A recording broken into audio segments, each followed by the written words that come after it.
Throughout the famine years, 75% of the Irish coming to America arrived in Ellis Island, New York. Many of the Irish immigrants faced a long battle of discrimination, most horribly by those who considered themselves English Puritans, as shown in the video clip from the movie Gangs of New York.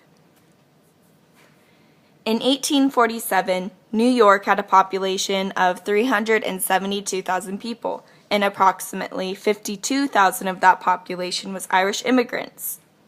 However, the worst discrimination the Irish faced was not in New York, but in the highly populated town of Boston, Massachusetts, a largely Anglo-Saxon town with a population of 115,000 people.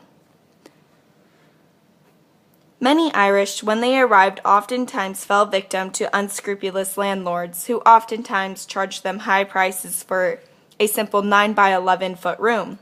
A family of 10 might be expected to sleep in such a small living quarters, and sometimes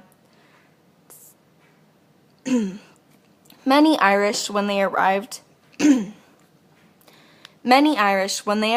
oftentimes fell victim to unscrupulous landlords, who oftentimes charged them high prices for a simple 9 by 11 foot room.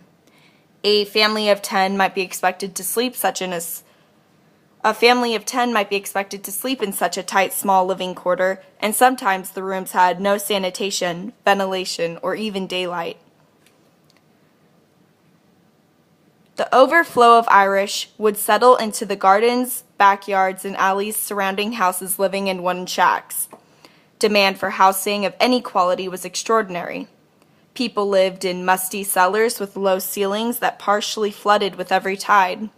Old warehouses and other buildings were hastily converted into rooming houses using flimsy wooden partitions that provided no privacy. On top of housing discrimination, many posters and propaganda displayed Irish people as lesser humans, oftentimes with ape-like features implying that they were farther down on the evolutionary scale, as opposed to English Puritans or those of English descent.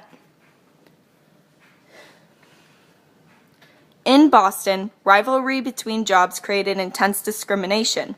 As an unskilled Irish immigrant, one could make up to $1 a day, as opposed to the 8 cents they would make in Ireland. This, copulated with the growing anti-Catholic and anti-Irish propaganda, created many problems. Many places were reluctant or outright refused to give Irish people jobs. They would oftentimes hang "No Irish Need Apply" signs in store windows, creating less opportunity for success to the Irish immigrants.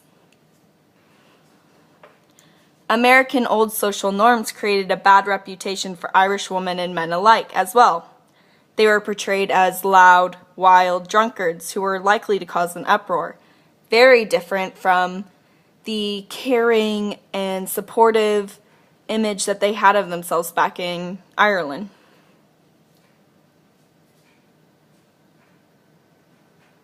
Very different from the hard-working, good-willed image they had created back in Ireland.